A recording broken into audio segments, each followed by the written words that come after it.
না attempt to murder চাই। আপনি আমাকে প্রাণঘাতী হামলা অ্যাটেম্প টু মার্ডার সেকশন না লাগান, আমার এফআইআর লেখা আছে, জিডিতে আপনার যা আছে দিতে হবে। আপনি পরে কি করবেন ডিউরিং ইনভেস্টিগেশন জিডিতে লেখার পরও আপনারা এফআইআর লিখছেন না, প্রাণঘাতী হামলা লিখছেন না।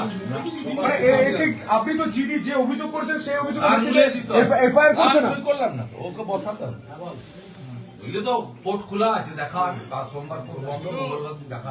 বাংলার পুলিশের কি অডাসিটি, রাজ্যের বিরোধী দলনেতা একটা অভিযোগ পত্র লিখেছেন, সেখানে প্রাণঘাতী হামলা লিখেছেন, তিনি যখন এফআইআর করছেন সেখানে বেলেবেল সেকশন দেওয়া হচ্ছে, নন অ্যাভেলেবল সেকশন দেওয়া হচ্ছে না। তাহলে বাংলার মানুষ, সাধারণ মানুষ যখন থানায় যায় তার সঙ্গে কি হয় আমরা লাইভ চলাকালীন দেখতে পাচ্ছি। আমি 4 বারের এমএলএ 2 বারের এমএলএ, আমরা আইন তৈরি করি, ও আমাকে কি পেয়েছে বুদ্ধ বানিয়ে দেবে। আপনার সঙ্গে যদি এই খেলাটা হয়, রাজ্যের সাধারণ মানুষের সঙ্গে কি খেলা? সাধারণ মানুষের কোনো অস্তিত্ব নেই। সাধারণ মানুষ আইপ্যাক যা বলবে প্যাক নাই একবারে।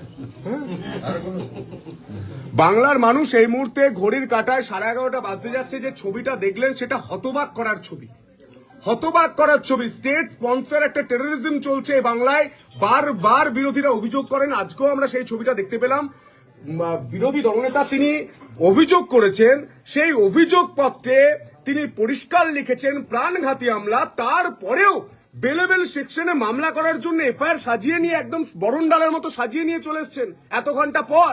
সেখানে লেখা আছে যে বেলেবেল সেকশন মানে কি করে করে এই পুলিশ, কি করে করে, কোন জাদুতে করে, এই জাদুটা জানতে চাই, কার নির্দেশে করেন। পরিষ্কার পুলিশের বিরুদ্ধে অভিযোগ উঠছে, রাজীব কুমারের বিরুদ্ধে অভিযোগ উঠছে। আজ রাজ্যের বিরোধী দলনেতা তিনি যেভাবে বসে রয়েছেন, যদি মুখ্যমন্ত্রীর গাড়ির উপরে এই হামলাটা হতো, রাজীব কুমার কি এখনো কলকাতায় বসে থাকতেন? 8টা থেকে বসে থাকতেন আপনি?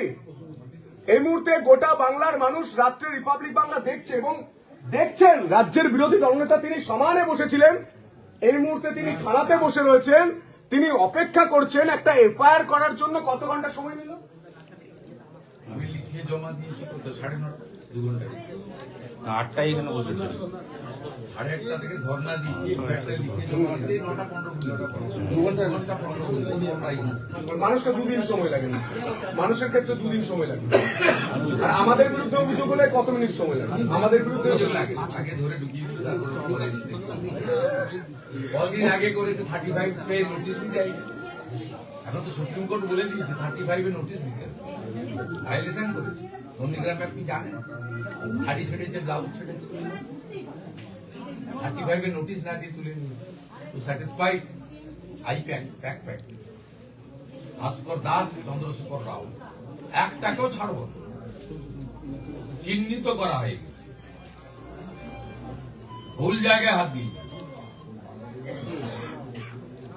হিসেবে হবে। ইয়েস, এপারে নন্দীগ্রাম, এপারে নেতাই না থাকলে দিদি থেকে দিদিমা হয়ে যেত, হেলিকপ্টার করে পিছিয়ে ভাইপোর ঘোড়া বেরিয়ে যেত। মাটিতে নামাবো, পরিণতি ভয়ঙ্কর, পরিণতি ভয়ঙ্কর, পরিণতি ভয়ঙ্কর হবে। সরাসরি কথা বলছেন এবং 11:30টার সময়, এখন সময় ছোট্ট একটা বিরতির পর আমরা লাগাতার লাইভে রয়েছি বাংলার একমাত্র চ্যানেল। আমরা 3 জন প্রতিনিধি, একজন বাঁকুড়ার প্রতিনিধি, একজন মেদিনীপুরের প্রতিনিধি, আর আমি সন্তু কলকাতা থেকে সরাসরি এই মেদিনীপুরের মাটিতে এসে পৌঁছে গিয়েছি এবং সেখানে আমি দেখতে পাচ্ছি যে এখনো পুলিশ কোন জাদুতে অভিযোগ পত্রতে যা অভিযোগ লেখা আছে তা বদলে এফআইআর তৈরি করছে। অসাধারণ। একটা ছোট্ট বিরতির পর ফিরছি।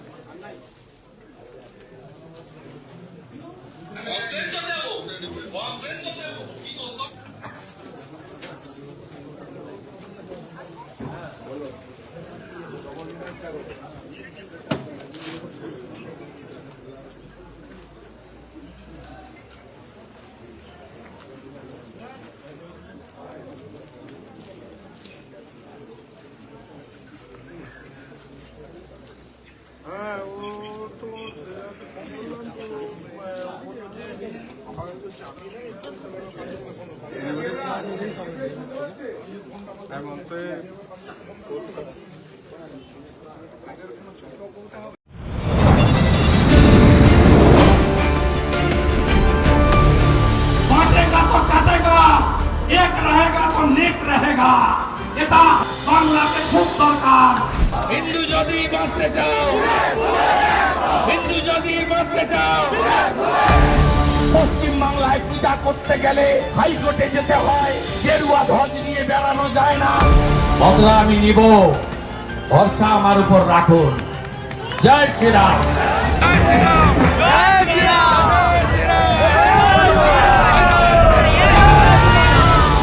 65% হিন্দুকে এক করেছিলাম।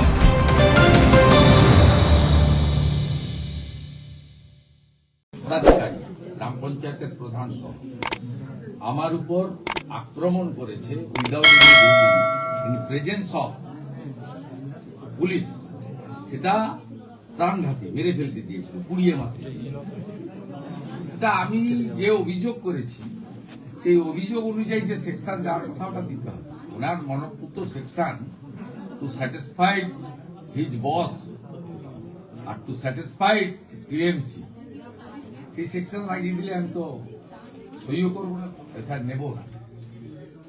আমি পুলিশ ইনঅ্যাকশনের জন্য কোর্টে যাব। এর আগে এই পলাশঢালি এবং এই যে অফিসার এরা থেকে ওই বিমান ব্যানার্জির নির্দেশে ওখানে ওই গৌতম বলে একটা ডাকাত আছে,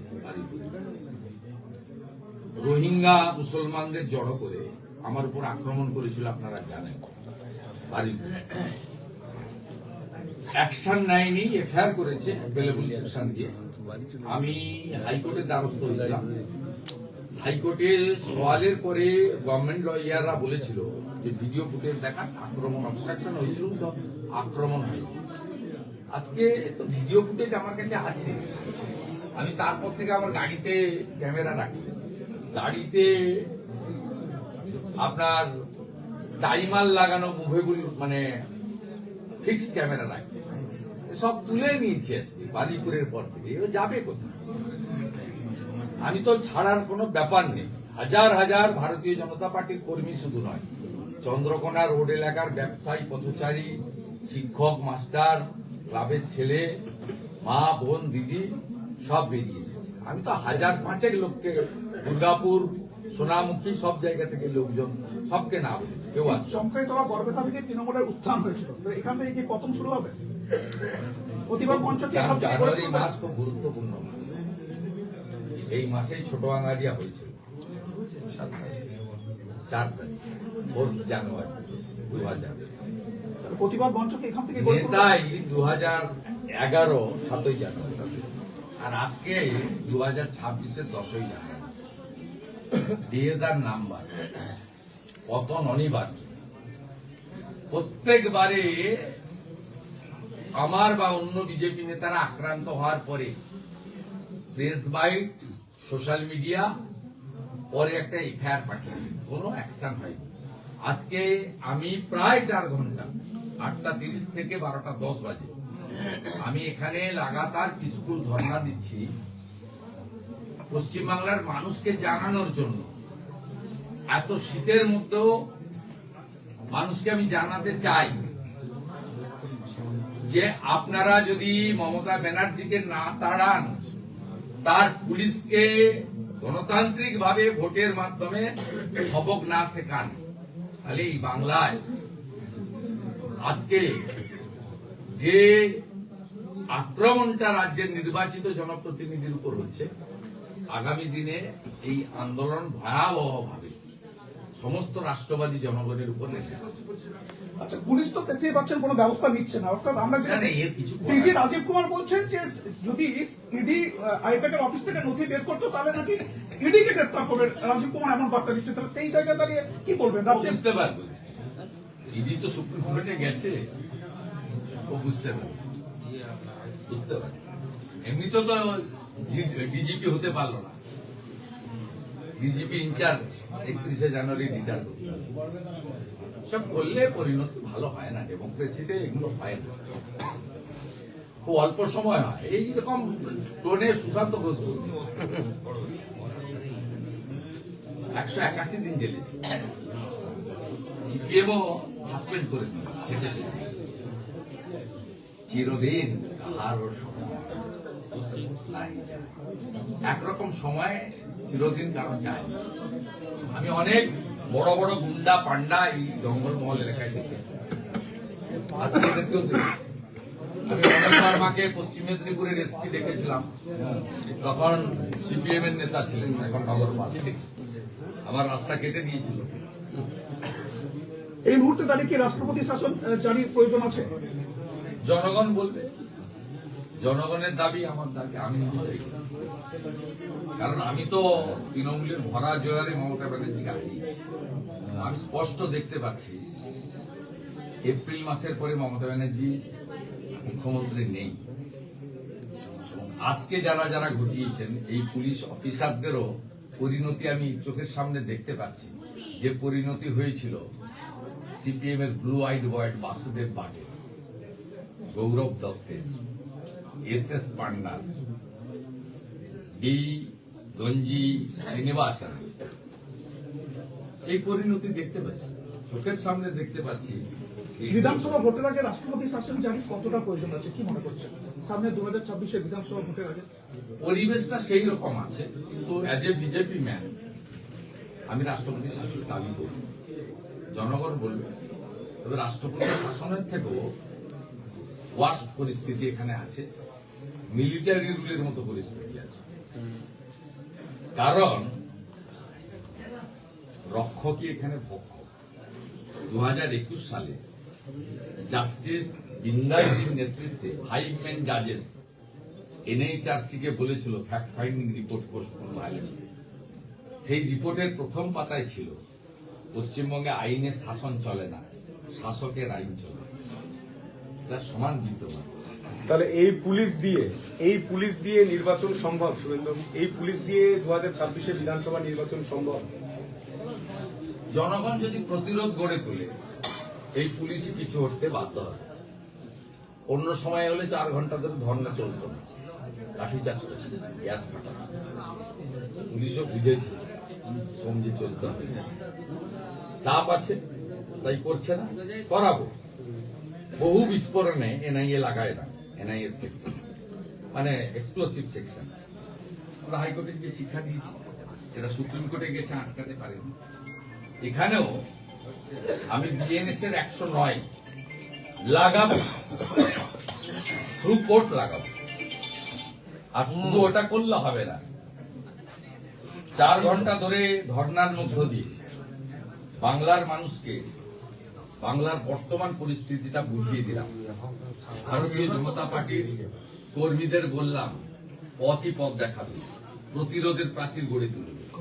এই পুলিশ ছিল মমতা ব্যানার্জিকে নন্দীগ্রামের মানুষ হারিয়েছে, আমাকে জিতিয়েছে বিজেপি। এই পুলিশকে এমন শিক্ষা দিন গণতান্ত্রিক ভাবে, যাতে দেখুন ব্রিটিশকেও কিন্তু জনগণ তাড়িয়েছে। এরা ব্রিটিশের থেকে বেশি শক্তি ধরে না, এদেরকেও মানুষ তাড়াবে। আর ঘরে বসে থাকার সময় নেই, বেরিয়ে আসুন, প্রতিরোধ গড়ে তুলুন।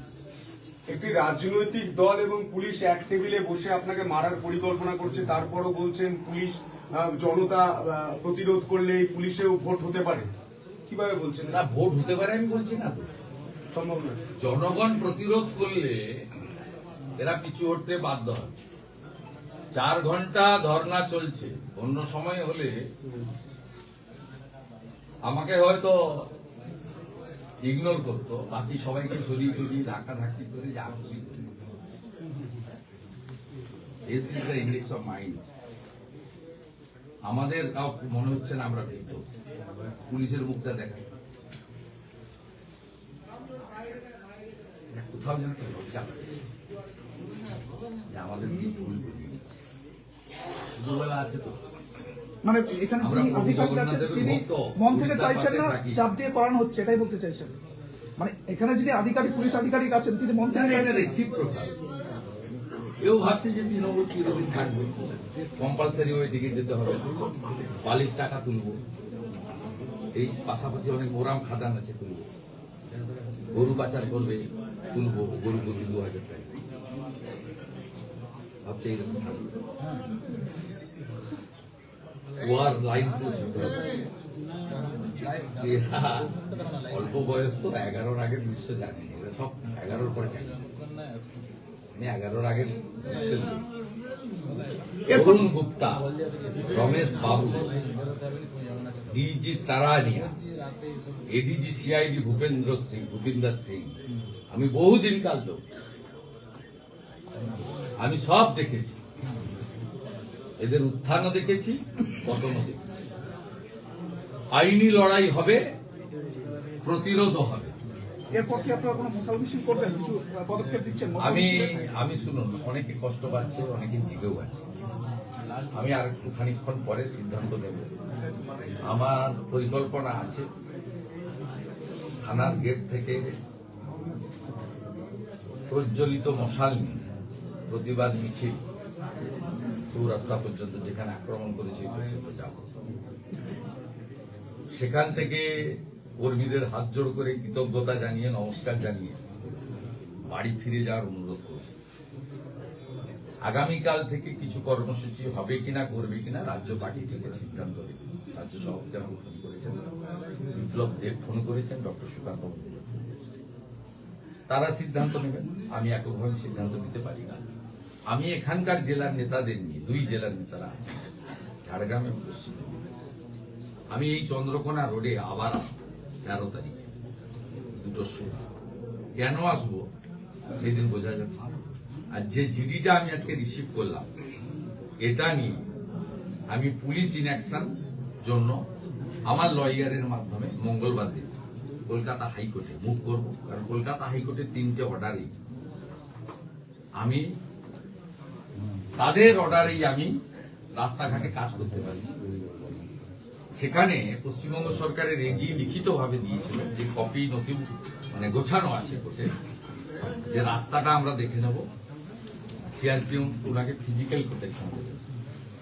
এরা শুধু আমার উপর আক্রমণ বা আমার লেখার উপর কমপ্লেনকে ভাইলেশন করলো না, এরা সংবিধানের বড় স্তম্ভ জুডিশিয়ারি 3টে অর্ডারকেও ভাইলেশন করলো। লফুল ওয়েতে যা যা করার করবো এবং মাঠেও থাকবো, আন্দোলনও করবো। আমি স্বামী বিবেকানন্দের জন্মদিন আছে 12 তারিখ, এখানে বড় উৎসব মতো 14 তারিখ টুসু হয়, টুসু বসে। আমি তার আগের দিন একটি কাজের দিন আছে, 13 তারিখ আসবো। কর্মসূচি কি হবে আপনারা পরে জানতে পারবেন। আবার 13 তারিখে কর্মসূচির পরে আবার কবে আসবো ঘোষণা করব। যেমন ছোট বাঙারিয়া, যেমন চমকাইতলা, যেমন নেতাই, আজকের দিন থেকে চন্দ্রকোনা রোড প্রকৃত পরিবর্তনের এপিসেন্টার হিসেবে গড়ে উঠবে। এখান থেকেই জঙ্গলমহল সহ এই বিস্তীর্ণ লালমাটি এলাকা থেকে তৃণমূল কংগ্রেস নামক একটি আবর্জনা পরিষ্কার, মানে অবিভক্ত মেদিনীপুর থেকে গোটা বাংলা পথ দেখবে বলছেন? অবিভক্ত মেদিনীপুর থেকে বরাবরই গোটা অগ্রণী গোটা ভূমিকা গোটা বাংলা নেয়। পথ দেখবে। বাংলাও ভাবছে, এখান থেকে লড়াইটা বাংলা ভাবছে। উত্তরবঙ্গ প্রথম পরিবর্তন করেছে, বিজেপিকে এনেছে দার্জিলিং এর পাহাড় 2009 সালে হিমালয় পর্বত থেকে শুরু হয়েছে, মহাদেবের আশীর্বাদ। তাই এখানেও গুরুত্বপূর্ণ ভূমিকা রয়েছে। বিভিন্ন সময় পরিবর্তনের ক্ষেত্রে ছোট আঙ্গারিয়া, চন্ডাইতলা, নেতাই গ্রাম, ওপারে বালুমাটি, নন্দীগ্রাম, এরা গুরুত্বপূর্ণ এপিসেন্টার হিসেবে গড়ে উঠেছে। আজকে সিকে রোডেও পরিবর্তনের বর্ষতা বিরোধী সংগ্রামে একটা কেন্দ্রবিন্দু হিসেবে এই নির্বাচনের আগে প্রতিষ্ঠিত হল। এটাকে এগিয়ে নিয়ে যেতে হবে। গোটা বাংলার লক্ষ লক্ষ বিজেপি কর্মী জেগে আছেন, সাধারণ মানুষ জেগে আছেন। আমি তাদের কাছে কৃতজ্ঞতা জানাচ্ছি যে এত প্রবল ঠান্ডায় মধ্যরাত্রে আপনারা বিরোধী দলনেতার উপর নজর রেখেছেন, আমার কুশলের জন্য আপনারা নজর রেখেছেন, আমার লড়াইকে, বিজেপির লড়াইকে সমর্থন জানাচ্ছেন। আপনারা মিডিয়ার লোকেরা, আপনি তো মোটরসাইকেল করে চলে এসেছেন বাড়ি থেকে এই প্রবল ঠান্ডায়। সবাই আপনাদের কন্ট্রিবিউশন আছে, এটা ছাড়লে হবে না। আমি এর আগে অনেক সহ্য করেছি, গাড়ি নিয়ে চলে গেছি, পরে জিডি পাঠিয়েছি, লয়ারকে দিয়ে পাঠিয়েছি। তা আজকে এলেন কেন? না, আজকে আমি এদেরকে শিক্ষা দিতে হবে। এর একটা শেষ আছে, এনাপি জানা। ভালো থাকবে, লড়াই হবে। চলুন। এই মুহূর্তে আমি দেখতে পাচ্ছি আপনি পড়ে রয়েছেন। আপনি উনি এখনো বসে পড়ছেন। মৃন্ময়, আমি দেখতে পাচ্ছি আবারও রাজ্যের বিরোধী দলনেতা তিনি বসে পড়লেন। এই এফআইআর কপি নেবেন না? এই এফআইআর কপি নেবেন? হ্যাঁ বলুন। বিএনএস এর 109 আমার অভিযোগে আছে। দিয়ে দিতে দাও না। ক্যামেরা করছে, বসে দিচ্ছি। ল কোন কথা? উনি তো 3 বার বলেন গেলেন বসলেন। প্রথম ভদ্রতা ল আমি প্রথম থেকে এই নীতিতে বিশ্বাস করি। আমি এতদিনকার পাবলিক রিপ্রেজেন্টেটিভ খারাপ তো কম্পালসার থেকে ফিনালি করছে না দেখুন না